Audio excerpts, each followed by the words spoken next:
Hello दोस्तों, मैं जी स्वागत करता हूं आपके अपने चैनल जीत फॉर यू पर। देखिए, आज के इस वीडियो में हम देखेंगे अध्याय 13 प्रकाश, जो कि आपका विज्ञान का लास्ट अध्याय है।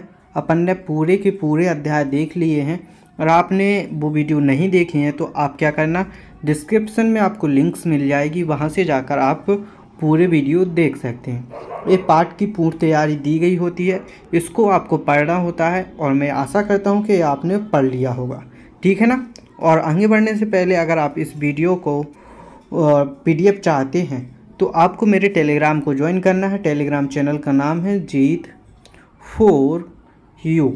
ठीक है ना, जीत फॉर यू नाम है, वहाँ से आपको पीडीएफ फाइल मिल जाएगी। आप कमेंट करके ज़रूर बता देना कि हमें पीडीएफ चाहिए। ठीक है ना, इसको आप पढ़ लीजिएगा। ओके, यहाँ से अपने लघुत्तरीय प्रश्न स्टार्ट होते हैं। तो अपन पहला प्रश्न देखते हैं। अति लघुत्तरीय है, नीचे दिए गए शब्दों का चयन कर रिक्त स्थानों की पूर्ति कीजिए। ये अपन को शब्द दिए गए, इनका चयन करके अपन को रिक्त स्थान भरने हैं। जैसे यदि आपतन कोण का मान 45 है तो परावर्तन कोण का मान भी 45 होगा, क्योंकि आपतन कोण और परावर्तन कोण का मान सदैव बराबर होता है। ठीक है ना। परावर्तन किरण अभिलंब के बीच के कोण को परावर्तन कोण कहते हैं। क्या कहते हैं? परावर्तन कोण कहते हैं। ठीक है। आगे, आपतित किरण, आपतन बिंदु, तत्पर अभिलंब तथा परावर्तित किरण सभी एक ही तल में होते हैं।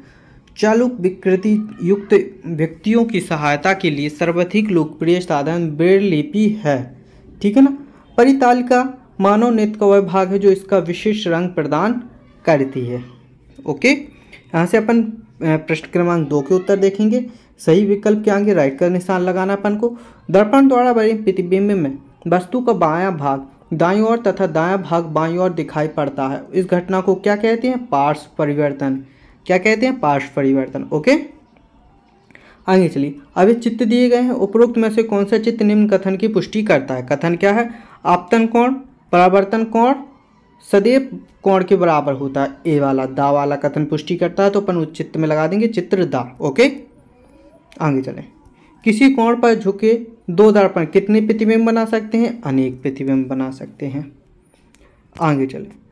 सामान्य नेत्र द्वारा पढ़ने के लिए सर्वाधिक सुविधाजनक दूरी कितनी होती है? 25 सेमी। ब्रेल लिपि पद्धति में बिंदु युक्त पैटर्न अथवा छाप होते हैं, कितने होते हैं? 63 होते हैं। ठीक है ना। अति लघुत्तरीय प्रश्न यहाँ से फिर से स्टार्ट होते हैं। अपने परावर्तन के नियम लिखिए। परावर्तन के नियम देखिए, परावर्तन के 2 नियम होते हैं। परावर्तन की घटना के दौरान आपतन कोण I तथा परावर्तन कोण R का मान बराबर होता है। ये अपन ने देखा। परावर्तन की घटना में आपतन किरण, परावर्तन किरण तथा अभिलंब तीनों एक ही तल में होते हैं। ओके, आगे चले। चाक्षुष विकृति वाले व्यक्ति पढ़ने लिखने के लिए किस पद्धति का उपयोग करते हैं? इस पद्धति में कितने पैटर्न होते हैं? उत्तर, चाक्षुष विकृति युक्त व्यक्तियों के लिए सर्वाधिक लोकप्रिय साधन ब्रेल कहलाता है। इसमें 63 पैटर्न होते हैं। कितने पैटर्न होते हैं? 63। अपन ने अभी सही विकल्प में भी ये आंसर देखा था। आगे चलेंगे। नेत्रों के लिए बहुत कम या बहुत अधिक प्रकाश हानिकारक क्यों होता है? नेत्रों के लिए बहुत अधिक या बहुत कम प्रकाश हानिकारक है क्योंकि और अपर्याप्त प्रकाश से नेत्र खिंचाव तथा सिर दर्द होता है। ठीक है ना। आगे चले। अगला प्रश्न है अपना, प्रकाश का विक्षेपण किसे कहते हैं? विक्षेपण की घटना को दर्शाने वाला कोई प्राकृतिक उदाहरण लिखिए। प्रकाश की अपनी रंगों में विभाजित होने की प्रकाश का विक्षेपण कहते हैं। ईंधन उस विक्षेपण को दर्शाने वाली प्राकृतिक घटना है। यहाँ से अपने लघुत्तरीय प्रश्न स्टार्ट होंगे। अपन लघुत्तरीय प्रश्न का आंसर देखेंगे। रेटिना में पाई जाने वाली तंत्रिका कोशिका के 2 प्रकार एवं उनके कार्य लिखिए। कौन कौन सी तंत्रिका कोशिकाएं? शंकु एवं शलाकाएं लिख दी हैं अपन ने। इनके द्वारा अनुभव की गई संवेदना को मस्तिष्क तक पहुंचाया जाता है। ओके, अपन ने प्रकार के उपयोग भी लिख दिए। आगे चलिए। मनुष्य में होने वाले दृष्टि दोषों से आप क्या समझते हैं? इन दोषों के निवारण किस प्रकार किया जाता है? देखिए क्या है, कुछ मनुष्य पास रखी वस्तुओं को स्पष्ट रूप से देख सकते हैं परंतु दूर रखी वस्तुओं को स्पष्ट रूप से नहीं देख पाते। इसके निकट दृष्टि दोष कहते हैं। इसके विपरीत कुछ मनुष्य निकट रखी वस्तुओं को सुस्पष्ट नहीं देख सकते और परंतु दूर की वस्तुओं को देख सकते हैं। इस दृष्टि दोष को उचित संशोधन लेंसों के उपयोग द्वारा नेत्र के इन दृष्टि दोषों का संशोधन किया जा सकता है। ओके ना, दोष है तो संशोधन होगा ही होगा। आगे चले। अगला प्रश्न क्या है अपना, विस्तृत एवं नियमित परावर्तन में कोई दो अंतर लिखिए। क्या विस्तृत परावर्तन में परावर्तन के नियमों का पालन होता है? अपन देखेंगे। विस्तृत परावर्तन तब होता है जब प्रकाश किसी खुरदरी सतह से परावर्तित होता है और धुंधली छवि बनाता है।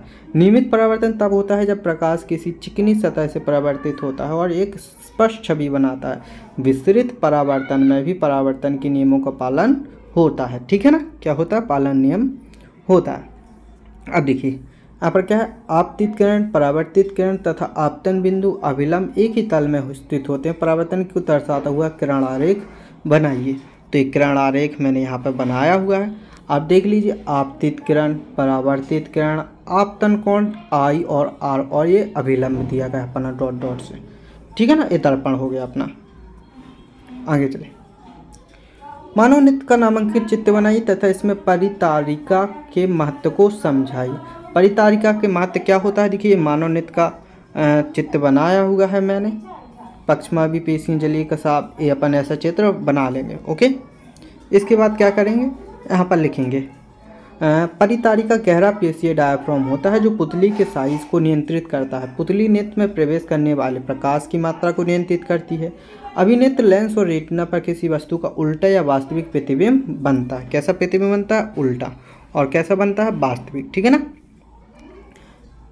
कैलाइडोस्कोप निर्माण की विभिन्न बिंदु लिखें। कैलाइडोस्कोप निर्माण के विभिन्न बिंदु पर लिखें। कैलाइडोस्कोप समतल दर्पणों के 3 संकीर्ण पट्टी से बना होता है। कितने? 3 संकीर्ण, ऐसी आकृति बनाता है, ठीक है ना। आगे चलिए। जो एक दूसरे से 60 पर झुकी हुई होती हैं। बेलनाकार ट्यूब में लगे हुए बेलनाकार ऐसी ट्यूब होती है, उसमें लगे होते हैं। अपन चित्र देखेंगे तो समझ जाएंगे, ठीक है ना। एक सिरा अंदर की किसी तरह कांच के प्लेट द्वारा बंद किया जाता है। दर्पण के बीच का स्थान कांच के रंगीन टुकड़ों या टूटी हुई चूड़ियों से भरा जाता है। कैलाइडोस्कोप के उपयोग लिखिए। तो उपयोग अपन ने यहाँ पर लिखे हुए हैं। इसका उपयोग पनडुब्बी, युद्धपोत, क्रूजर, युद्ध क्षेत्र में छिपे सैनिकों द्वारा एवं तोपखाने के तोपची अफसरों द्वारा लक्ष्य को देखने और शत्रु की गतिविधि का ज्ञान करने के लिए होता है। कैलाइडोस्कोप का चित्र बनाइए। ये देखिए मैंने बताया था, ये ट्यूब हो गई अपनी, ये ट्यूब है ऐसी, और इसके अंदर एक 3 ऐसे मैंने बताया था, ऐसे अपन ने इसको ले लिया है, ऐसे इसको बना दिया है, इसको अंदर फिट कर दिया है। एक कैलाइडोस्कोप का अपना चित्र है। ओके, नेत्रों की देखभाल हेतु अब क्या क्या उपाय करें? नेत्रों की देखभाल हेतु निम्न उपाय करें। आंखों को पूरा आराम देंगे। अपनी दृष्टि को मजबूत करने वाले भोजन का सेवन करेंगे। धूप में जाते समय चश्मा लगाएंगे और अपनी आंखों को समय समय पर धोते रहेंगे। प्रोजेक्ट कार्बन दिया गया है। अपने आसपास 5 बच्चों का सर्वेक्षण कीजिए और 12 वर्ष से कम आयु के कितने बच्चे दृष्टि से ग्रसित हैं ये देखिए। तो अपने दोस्तों के नाम यहाँ पर लिख देने, 5 अपने दोस्तों के नाम यहाँ पर लिख देने। मैं जानकारी के लिए ऐसे अपना लिखें। अपने दोस्तों से पूछकर उनकी आयु लिख देनी है, ठीक है ना। अगर वो दृष्टि दोष से ग्रसित हैं तो यहाँ पर लिख देना हाँ, और अगर 2 अन्य दोष है तो वो यहाँ पर लिख देना कि अन्य दोष है। अगर कोई दोष नहीं है तो अपन यहाँ पर डैश लगा देंगे कि कोई दोष नहीं है। ओके, अगर कोई दोष है, वैसे तो 8 से 10-12 वर्ष के बच्चों में कोई भी दोष नहीं होता, किसी एक में होता है। तो जो चश्मा लगाता है उससे पूछकर आप यहाँ पर भर देंगे कि कौन सा दृष्टि दोष है। आपको दूर की वस्तु दिखाई नहीं देती है कि निकट की वस्तु दिखाई नहीं देती, दूर दृष्टि है या निकट दृष्टि है, तो यहाँ पर जौन सा भी दोष हो वो यहाँ पर लिख देंगे। अन्य में तो कोई कर नहीं सकता, तो यहाँ पर ऐसे डैश लगा देंगे। ओके, वहाँ पर अपने दोस्तों की ही नाम लिखना और दोस्तों की ही आयु लिखना, ठीक है ना। आगे चले। किस विटामिन की कमी से दृष्टि दोष हो सकता है? विटामिन ए की कमी से दृष्टि दोष हो सकता है, ठीक है ना। विटामिन ए कहाँ पर मिलता है अपन को? सबसे ज़्यादा गोल्डन राइस में मिलता है। आंखों को स्वस्थ बनाने के लिए हमारा आहार किस प्रकार का होना चाहिए? पत्तेदार सब्जियाँ यानी कि भाजी अपन बोल सकते हैं, खट्टे फल एवं फ्रूट्स, नट्स, अंडे का सेवन, गोल्डन राइस यानी कि स्वर्ण चावल बोल सकते हैं अपन इसको, अखरोट, ये सभी अपन को खाना चाहिए। गोल्डन राइस में सबसे ज़्यादा विटामिन होता है, ठीक है ना। आंखों के लिए बहुत। आंखों की सुरक्षा के लिए क्या क्या सावधानी बरतनी चाहिए? पढ़ते समय कमरे में प्रकाश का उचित मात्रा में होना चाहिए।